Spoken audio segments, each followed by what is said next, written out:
tó bá yá wọn á ní wọ́n ń ganu sọ̀rọ̀, tó bá yá wọn á ní káláyọ̀nà sọ kó tilẹ̀kùn ètè ṣọ́bọ́lọ́.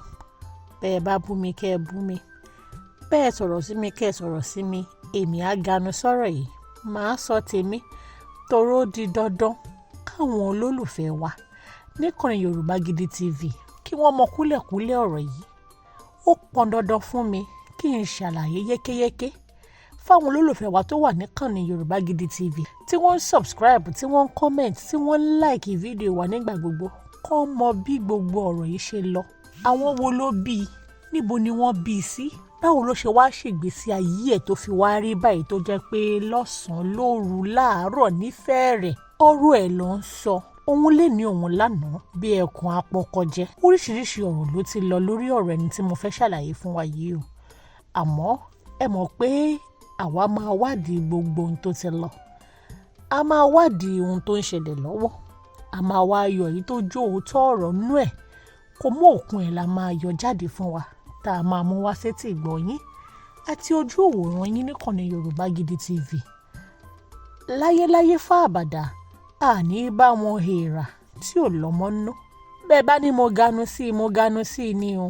Ẹ̀yà wá nǹkan fìdílé àbí kẹ́ ẹ fìdílé nǹkan, kẹ́ ẹ farabalẹ̀ kẹ́ ẹ wo fídíò yìí, kẹ́ ẹ wò yékéyéké kálàyé ọ̀rọ̀ yìí kó bá yé yín dáadáa. Dámilọ́lá Ayépọ́lá Ọlọ́runṣẹ̀yẹ yín náà ni o. Ní mò ń kí yín káàbọ̀ sórí ètò lónìí. Níbo la wá ń lọ gan pàtó? Ọ̀rọ̀ ta la fẹ́ sọ? Ọ̀rọ̀ Ọlásùnkànmí, Wasiu, Ayinde, Adéwálé, Ọmọgbọ́láwọn Anífowóṣe tí ọ̀pọ̀lọpọ̀ mọ̀ sí K1 the Ultimate àbí Kwam1.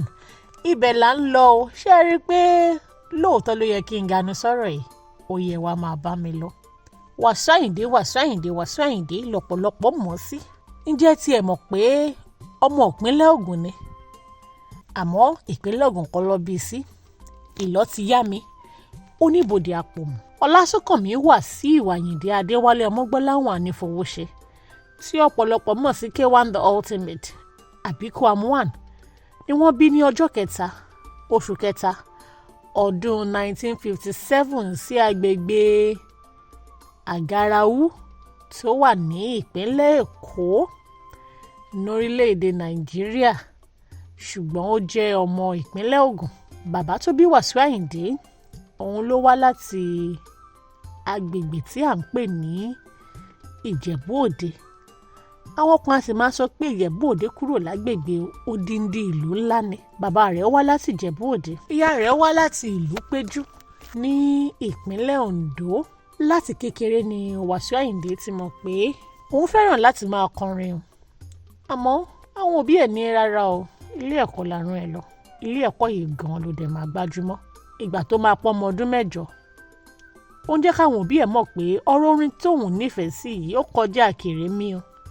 Eléyìí kì í ṣe pé òun ti ẹ̀kọ́ fẹ́ máa gbórin lásán àbí kóun máa nífẹ̀ẹ́ àwọn tó ń tẹ dùrù àbí àwọn tí wọ́n ń lùlù. Rárá o, òun nífẹ̀ẹ́ láti máa kọrin kóun sì fi ṣe iṣẹ́ ṣe, kóun là kóun lù látàrí ìdí iṣẹ́ orin. Lọ́mọ ọdún 8, àwọn òbí ẹ̀ ọ̀nà etí ẹ̀ fẹ́ bó. Irú ọmọ wo nìwọ̀ yìí? Báwo ló ṣe máa sọ pé orin ló fẹ́ máa kọ? Àrùn ẹ̀ lọ léèwé, òní rárá.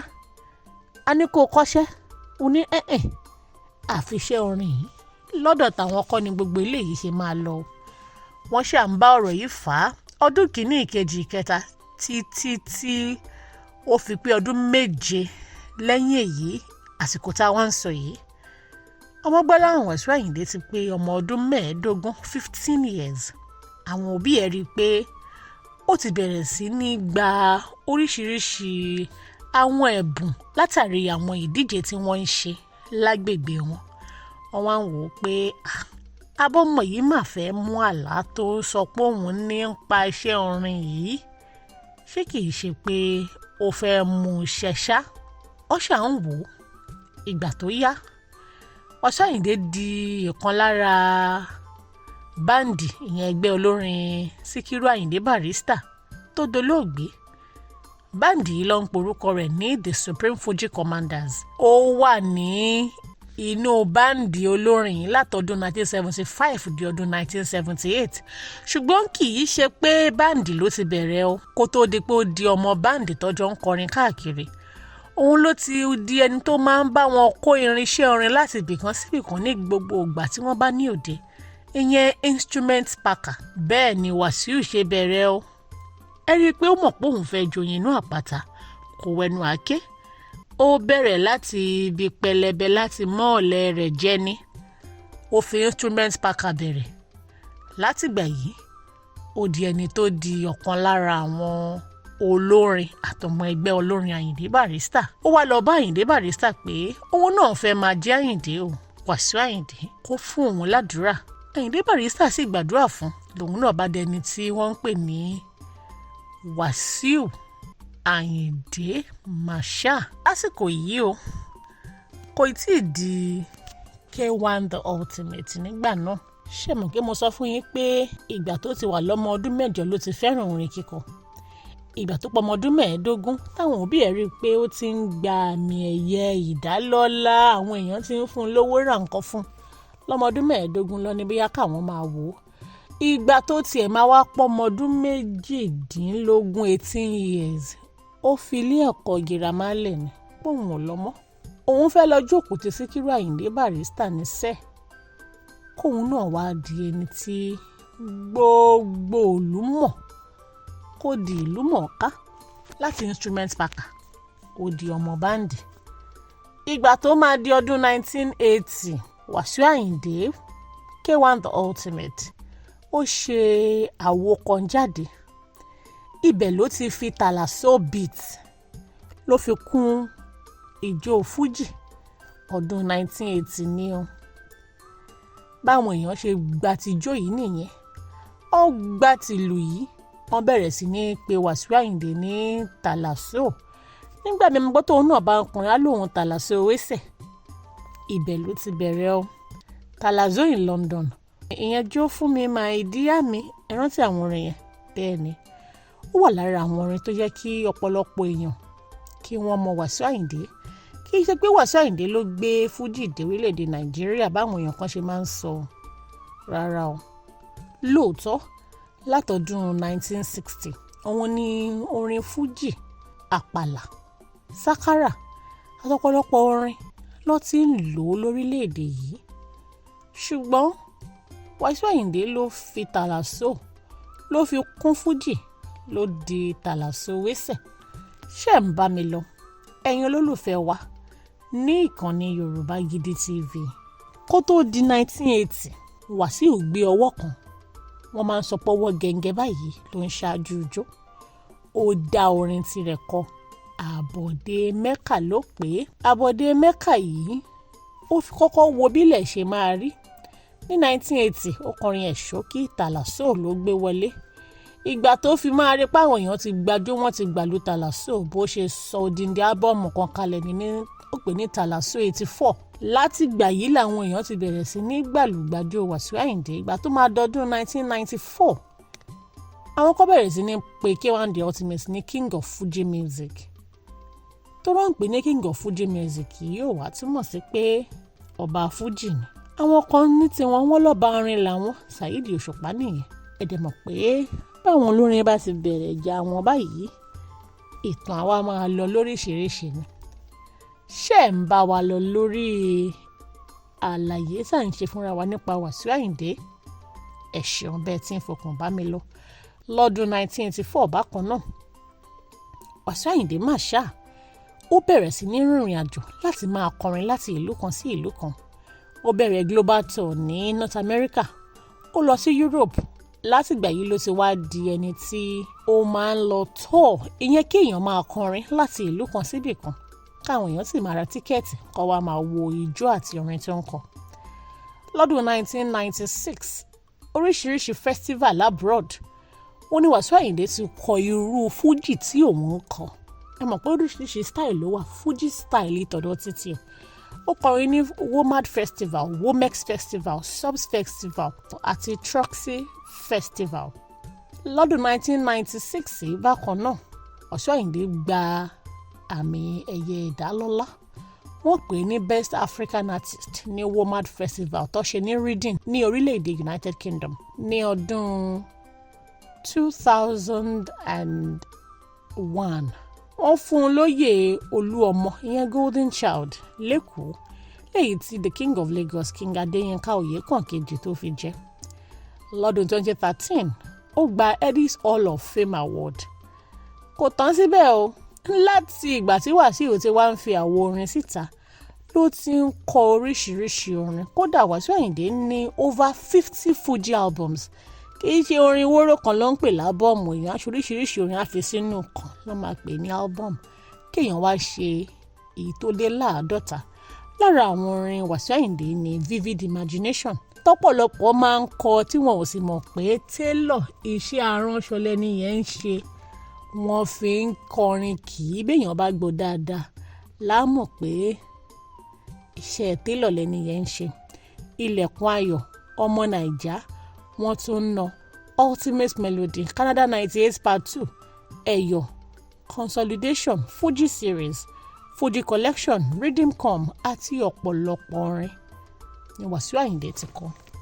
Àwọn èèyàn wá máa béèrè pé kí wá gan ti ẹnìyàtọ̀ orin Fuji tí Wasiu Ayinde ń kọ. Fuji ni Wasiu Alabi Pasuma ń kọ. Fuji ni Amalobesere náà ń kọ. Àwọn kan ní Fuji gan pàtó Lobesere ń kọ.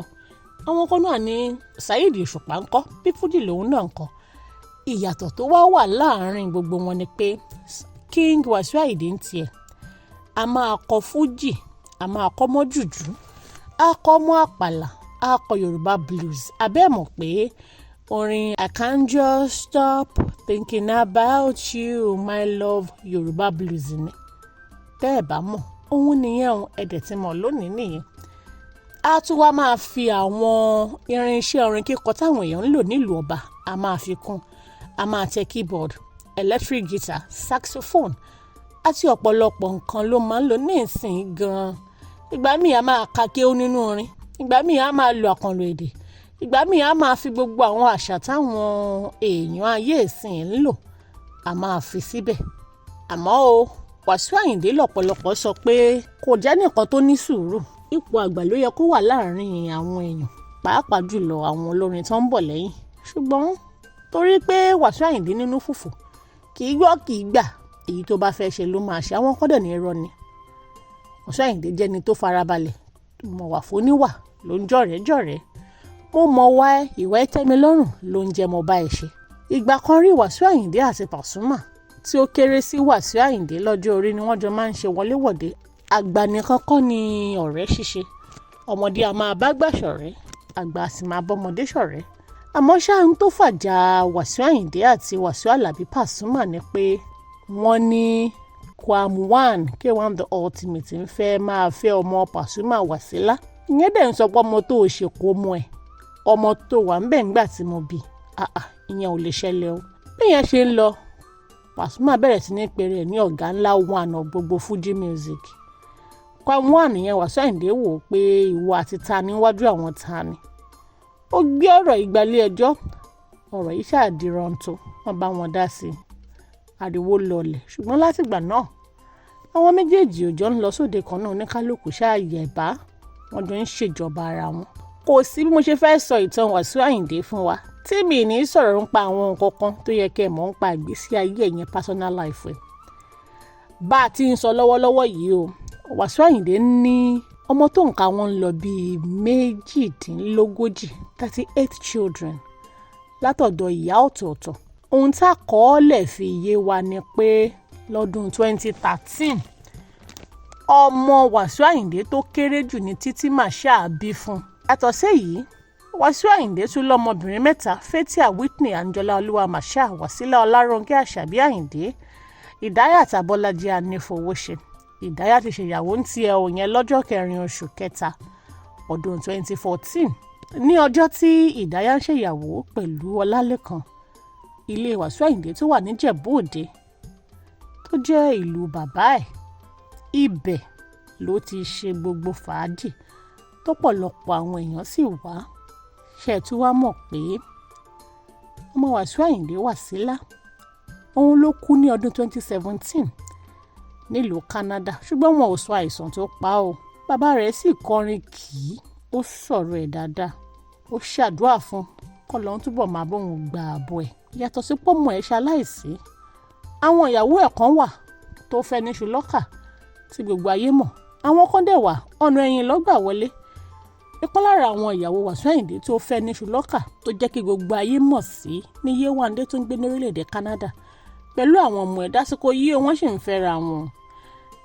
Ìkan nínú àwọn ìyàwó Wasiu Ayinde tuntun ìyẹn Fathia Ọpẹ́yẹmí Títí, ṣé bẹ́ẹ̀ náà mọ gbogbo nǹkan tó ṣẹlẹ̀ nígbà tí wọ́n ń ṣe òkú ìyá Wasiu Ayinde ìyẹn Fathia àti Manuela àti rọ́pò bí gbogbo wọn ṣe ń bára wọn fà á. Bẹ́ẹ̀ ni Fathia Ọpẹ́yẹmí yẹn ni mo fẹ́ sọ̀rọ̀ ẹ̀. Ọmọ 3 ló bí fún Wasiu Ayinde, ó sì ní ọmọ kan láti ibi tó ti ń bọ̀ tẹ́lẹ̀. Òun àti Wasiu Ayinde fẹ́ra wọn ní ọjọ́ tí Wasiu Ayinde pé ọmọ ọdún 61 years.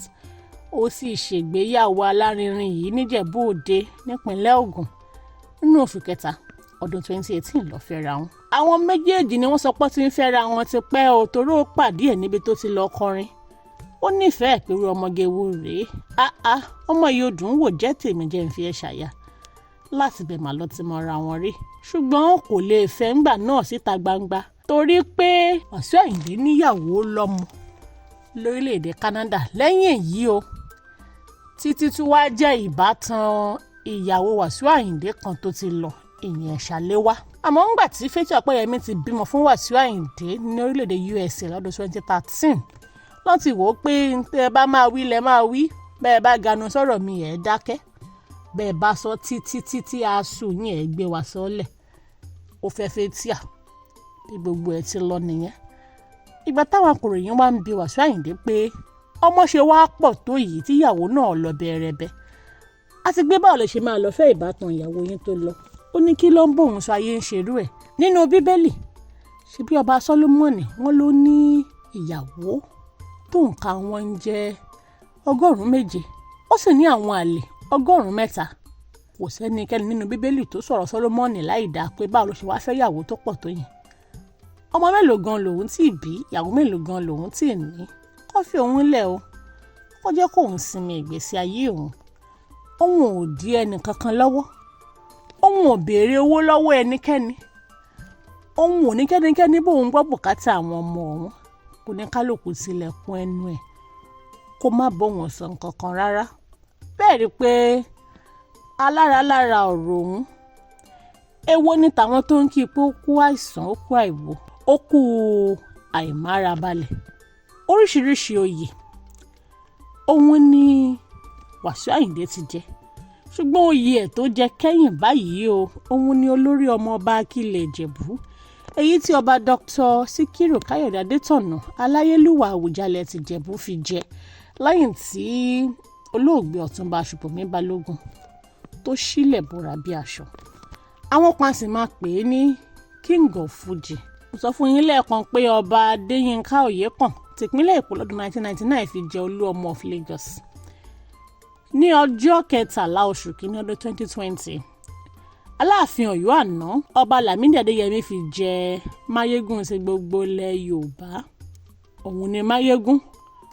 Òun náà ló lórí ọmọ ọba Ìjẹ̀bú èyí tó jẹ ní oṣù kẹsàn-án ọdún 2023. Ọ̀pọ̀lọpọ̀ oyè ló ní o. Òun náà ni ẹ̀kẹrin amúlùúdùn ti Ìbàdàn lọ́dún 1986 ló fi jẹ yẹn. Lẹ́yìn èyí, ààrẹ àná Muhammadu Buhari lọ́jọ́ 11 oṣù kẹwàá ọdún 2022 wọ́n fún un ní àmì ìdálọ́lá MON, Member of the Order of the Niger. Wasiu Ayinde ń gbègbè sí ayé ẹ̀ lọ o. Òun pẹ̀lú gbogbo àwọn ìwà tó ń wù. Òkú ti sọ, ẹni máa nífẹ̀ẹ́ òun á nífẹ̀ẹ́ òun. Ẹni ò bá nífẹ̀ẹ́ òun kó má nífẹ̀ẹ́ òun, kí ló fẹ́ kóun sọ? Kí ni wọ́n tún fẹ́ kóun ṣe? Èyí tóun lè ṣe lòun ti ń ṣe yẹn. Kó gbà òun bóun bá ti rí o. Àwọn aráalé òun, àwọn ọmọ òun, àwọn ìyàwó òun àtàwọn tó ń bóun ṣe ní tòótọ́, wọn mọ irú èèyàn tóun jẹ́. Kò sí béèyàn ṣe fẹ́ rìn báyìí torí ò ní mì lọ́rùn. Ẹ̀yin olólùfẹ́ wa níkànnì Yorùbá Gidi TV, ààbọ̀ mi rèé o.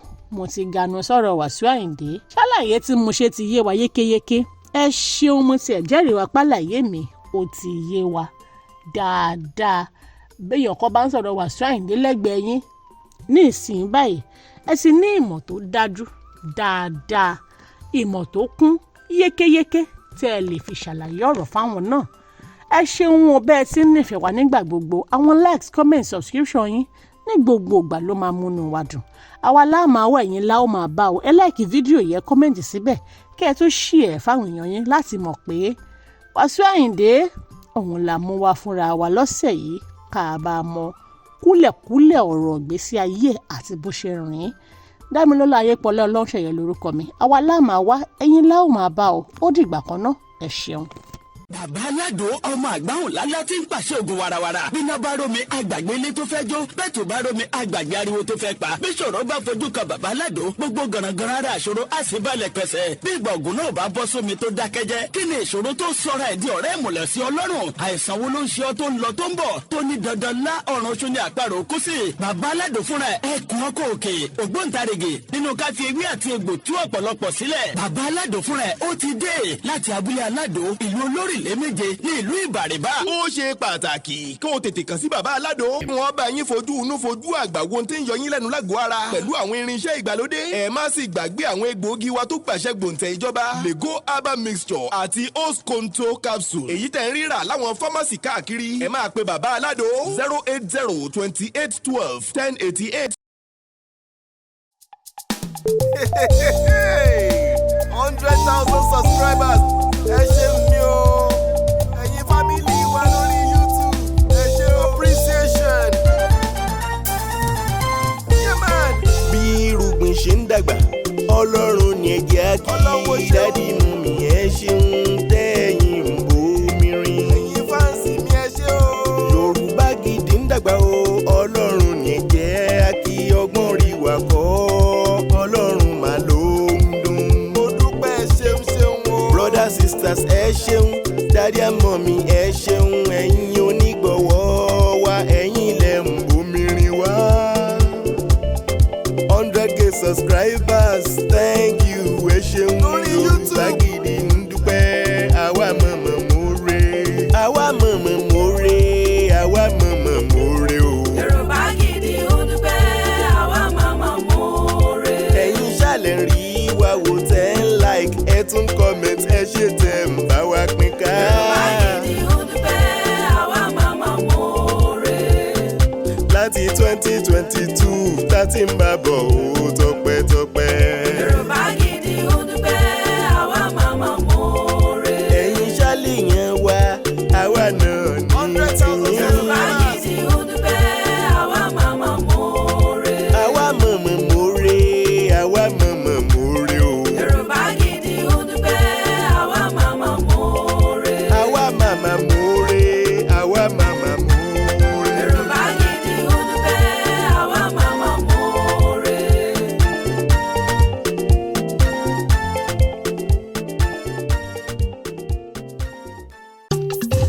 Igi kan ò lè dágbó ṣe Never. láyé, igi kan ò lè dágbó ṣe Ibo. rárá. Bá ò bá rẹ́ni fẹ̀yìntì bí ọ̀lẹ làárí. Ènìyàn láṣọ tiwa tọ́lọ́run ló fún wa. Ènìyàn bó ní lára jaṣọ lọ. Yorùbá Gidi TV ń dúpẹ́. Ẹ ṣé gan, Thank you. Ẹ ṣé púpọ̀ o. ẹ ṣé gan, Gbogbo ọmọ Ẹ mà Yorùbá. ṣe ń wá. ẹ ṣé gan, 100,000 subscriber o. ẹ ṣé gan, 100K Ẹ̀yin lẹ gbé wá subscribers. débẹ̀. ẹ ṣé gan, ẹ ṣé gan, Ẹ̀yin olùfẹ́ wa kárí ayé o. ẹ ṣé gan, Ẹ̀yin lẹ gbé wá débẹ̀. ẹ ṣé gan, Ibi adé lòdì ẹ̀yin ni. ẹ ṣé gan, Ẹ̀yin onígbọ̀wọ́ wa. ẹ ṣé gan, Ẹ̀yin supporters àdúpẹ́dúpẹ́. ẹ ṣé gan, Gbogbo family. Ẹ ṣé o. ẹ ṣé gan, Ẹ ṣé ẹ̀yin onígbọ̀wọ́ wa. ẹ ṣé gan, Yorùbá Gidi ń dúpẹ́ sẹ́. ẹ ṣé gan. Yorùbá Gidi TV. Yorùbá Gidi TV òun ni kẹ́ ẹ máa wò nígbà gbogbo. Ẹ fojú yín ló ń jẹ níbi tẹ́ ẹ ti lè kọ́gbọ́n, níbi tẹ́ ẹ ti lè rí àwọn àṣà Yorùbá tó yanjú.